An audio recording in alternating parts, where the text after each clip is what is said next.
vidéo sur la restauration d'une CR de 83. Aujourd'hui, premier point, la pompe à eau.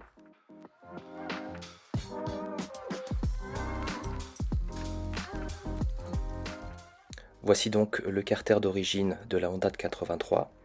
Si d'extérieur tout a l'air en bon état, vous pouvez constater qu'au niveau de la pompe à eau, on constate de très gros dégâts. Ceci n'est pas dû à des coups de marteau, mais bien au liquide de refroidissement qui, lorsqu'il rentre en contact avec l'alliage qu'Honda utilisait, se corrode avec le temps. Donc là, on peut constater des trous, on peut constater également que de l'autre côté, voilà, on retrouve également de la corrosion. On voit que les étanchéités n'étaient plus du tout là. Et ici, on assiste donc à un mélange des liquides, eau et huile, bien entendu.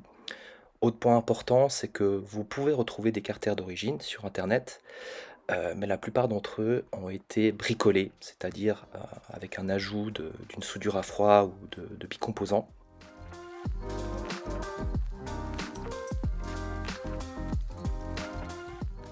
Voici le site où j'ai acheté mon carter pour ma Honda de 83. Comme vous pouvez le constater, il y a bon nombre de modèles de Honda, notamment des 250, des 125, des 500 et d'autres marques également, ce qui laisse quand même bien à penser que ces carters sont malades d'origine. Ce qui est important à noter, c'est le prix également. Je vais en choisir un. Donc ici, pour un modèle de 84, le ticket d'entrée, c'est 650 euros. Donc 650 euros, ça veut dire le carter à nu, il faut encore le préparer. Il faut également toutes les pièces qui vont avec. Ici, vous n'avez pas la pompe à eau, vous n'avez pas le simmer, vous n'avez pas le roulement.